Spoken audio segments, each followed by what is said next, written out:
शैली मैम। और आज के सेशन में हम लोग बात करने जा रहे हैं यहाँ पर सीयूईटी पीजी 2027 के बारे में। तो सबसे पहले तो आपको पता होना चाहिए कि सीयूईटी पीजी का एग्जाम जो है ये हम लोग क्यों देते हैं। सीयूईटी पीजी यानी कि common university entrance test post graduation, यानी कि अगर आप एमएससी अपना मास्टर्स अच्छी जगह से करना चाहते हैं तो हमें सीयूईटी पीजी का एंट्रेंस देना पड़ता है। अगर हम आईआईटीज और आईसर्स को हटा दें, इसके अलावा जितनी भी सेंट्रल स्टेट यूनिवर्सिटीज हैं, प्राइवेट यूनिवर्सिटीज हैं, डीम्ड यूनिवर्सिटीज हैं, वो सब गवर्नमेंट इंस्टीट्यूशंस वगैरह जनरली सीयूईटी पीजी के अंडर यानी कि कंबाइंड पेपर वो लेते हैं और उसके कट ऑफ के बेसिस पर ये सभी लोग एडमिशन लेते हैं। जैसे कि डीयू, बीएचयू, एचसीयू, डीटीयू, एचसीओ, जितनी भी स्टेट सेंट्रल जितनी भी यूनिवर्सिटीज है, all comes under CUET PG. ठीक है, तो सीयूईटी पीजी का जो कॉन्सेप्ट है ये पहले 2022 में आया था पहली बार। उस समय काफी यूनिवर्सिटीज ने बढ़ चढ़ के इसमें पार्टिसिपेट किया था, लेकिन डीयू वगैरह ने पार्टिसिपेट नहीं किया था। लेकिन उसके बाद 2023 की बात करें तो 2023 से डीयू, बीएचयू, जेएनयू हर कोई आपका सीयूईटी के थ्रू ही अपना मास्टर्स के लिए एंट्रेंस एग्जाम लेता है। तो एस्पिरेंट्स, अगर आपको एमएससी एक अच्छी जगह से करना है, ठीक है, तो उसके लिए आपको सीयूईटी पीजी का एग्जाम तो देना ही देना पड़ेगा। अगर आप आईआईटी से एमएससी बायोटेक करना चाहते हैं, देन आपके पास गेट बी का पेपर और आपके पास यहाँ पर आईआईटी जाम का या गेट का पेपर होता है। बट मेजरली जो बच्चे लाइफ साइंसेस से, बॉटनी से, जूलॉजी से, माइक्रोबायोलॉजी से, एनवायरमेंटल साइंसेस से, फोरेंसिक साइंसेस से, मॉलिक्यूलर बायोलॉजी से, जेनेटिक्स से, इन सब से आगे बढ़ना चाहते हैं, उनके लिए आपका सीयूईटी पीजी का जो पेपर है यही कंडक्ट करवाया जाता है। अगर हम सीयूईटी पीजी में बात करें कि एग्जाम होता कब है भाई, सीयूईटी पीजी का एग्जाम, तो आपका ये जो एग्जाम है ये वंस इन अ ईयर होने वाला एग्जाम है। साल में एक बार ये एग्जाम आपका होता है और यूजुअली ये आपका मार्च के मंथ में। ठीक है, जैसे कि अभी आपका मार्च में आपके पेपर जो है वो 2026 के चल रहे हैं, ऐसे ही अगली बार मार्च जब आएगा तो 2027 के पेपर आपके स्टार्ट हो जाएंगे।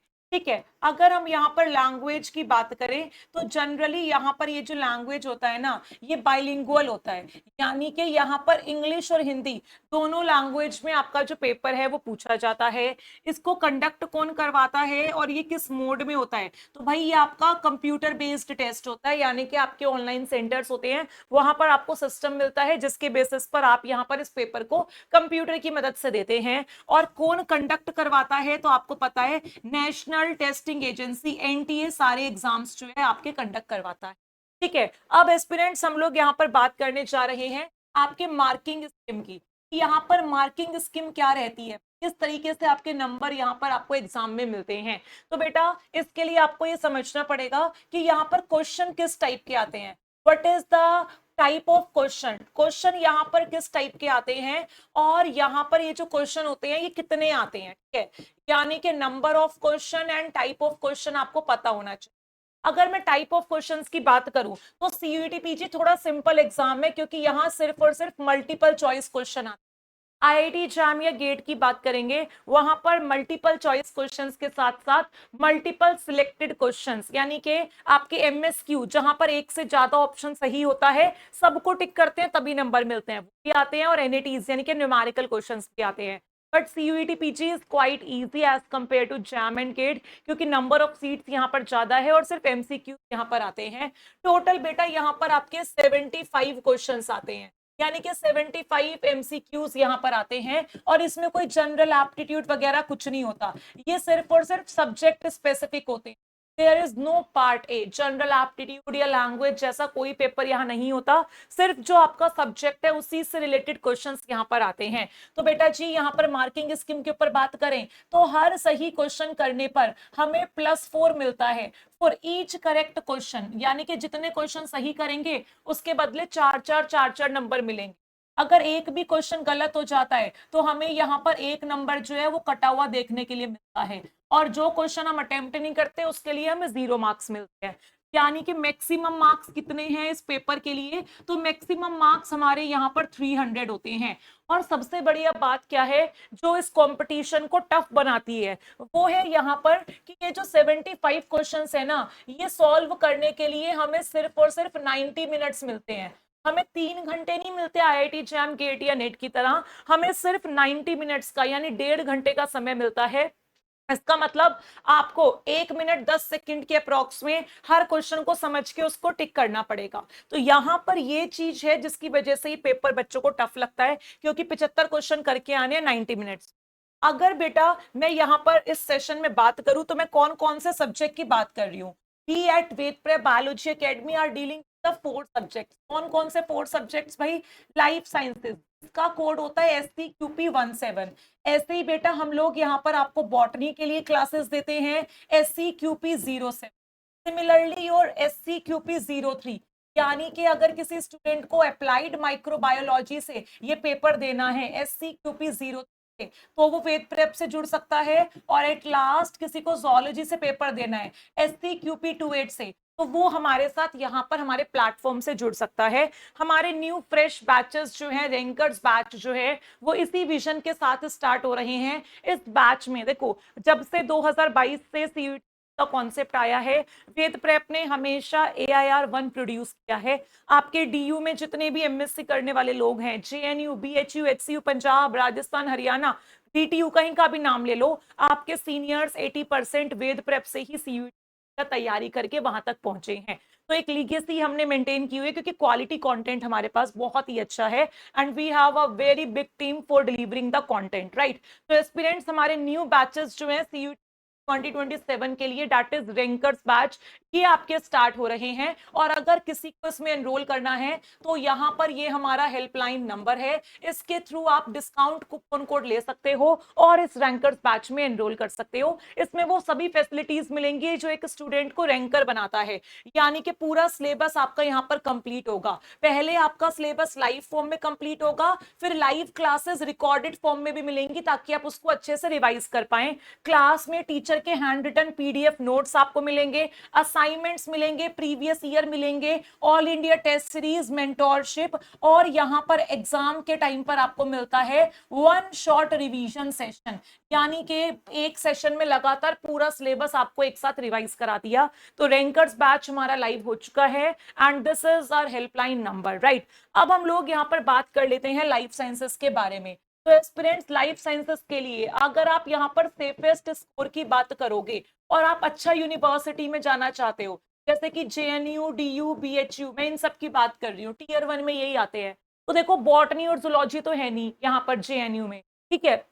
तो लाइफ साइंसेस जो है आप ये JNU में देख सकते हो। लाइफ साइंसेस के बेसिस पर किसी किसी कोर्स में DU, BHU में भी एडमिशन मिलता है। और अनरिजर्व्ड कैटेगरी के लिए आपका स्कोर 210 से ऊपर होना चाहिए अगर आपको यहाँ पर इसी में जाना है। तो बॉटनी के लिए सिमिलरली 200 से ऊपर नंबर आपके होने चाहिए 300 में से।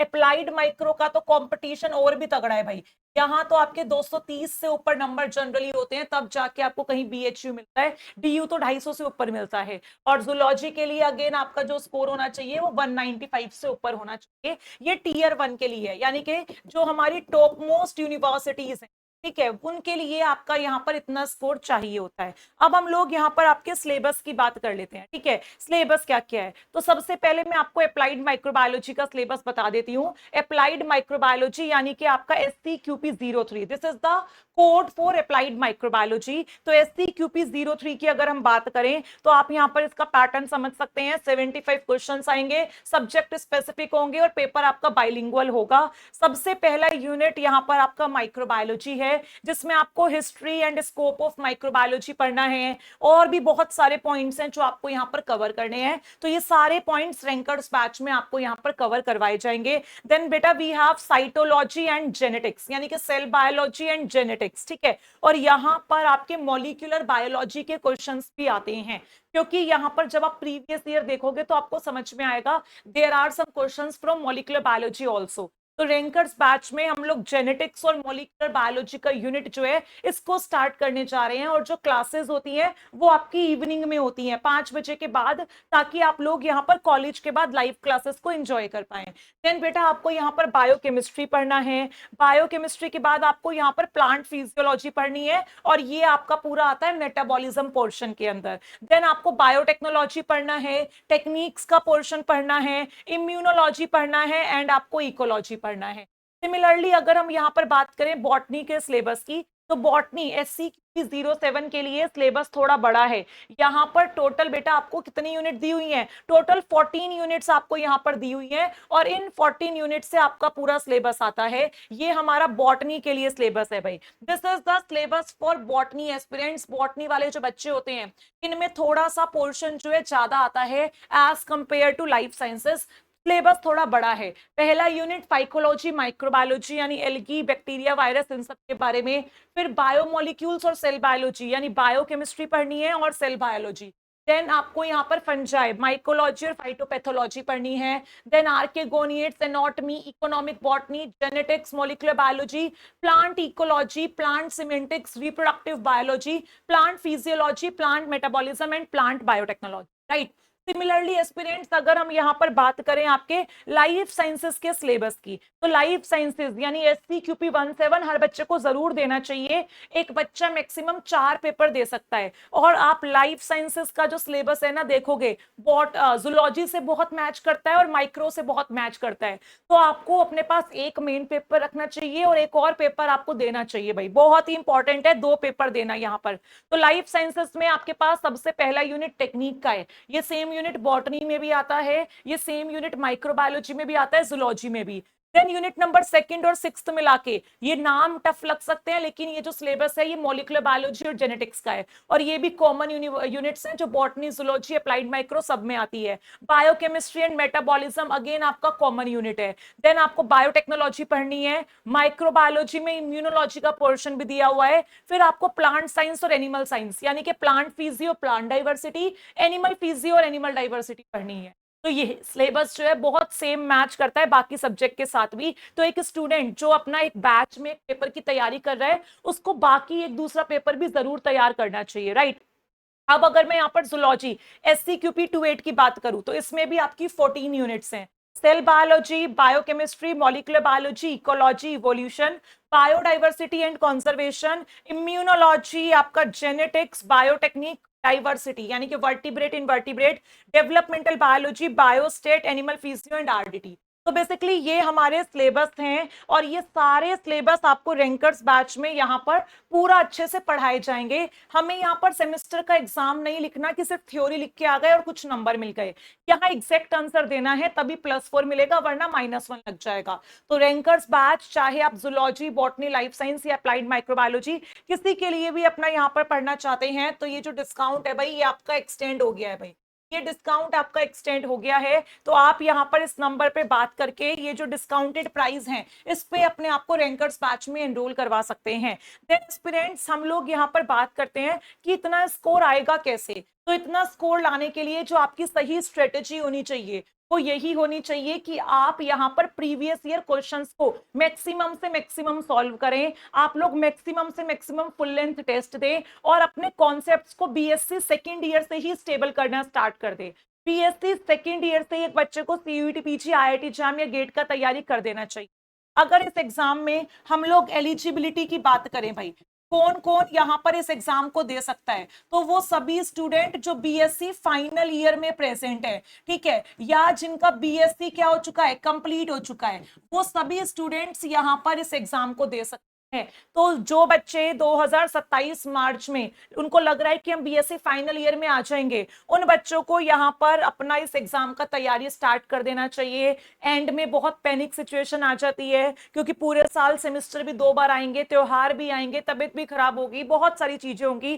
तो एंड में हम लोग पैनिक करते हैं और अच्छी जगह नहीं पहुंच पाते हैं। और कंपटीशन इतना है, अब तो AI आ गया है, जॉब्स मार्केट में बहुत कम बच रही हैं, तो कंपटीशन इतना है कि अगर आप अच्छी जगह से नहीं पढ़ेंगे तो आपको जॉब्स में प्लेसमेंट्स में भी दिक्कत आएंगी। ठीक है, तो एस्पिरेंट्स वो सभी बच्चा पार्टी जो यहाँ पर BSc थर्ड ईयर में अभी आने वाली है, ठीक है, यानी कि जिसका भी 4th सेमेस्टर चल रहा है उनको तैयारी कर देनी चाहिए भाई। बिल्कुल 2027 मार्च में उनका BSc फाइनल चल रहा होगा, बिना ड्रॉप लिए उनको इसके लिए तैयारी करना चाहिए। और जिसने तैयारी इनिशिएट कर दी है वो बहुत ही बढ़िया है, वो अपने फ्रेंड्स के साथ भी इस इंफॉर्मेशन को शेयर करेगा। So this is the generic information regarding CUET 2027। Thank you so much.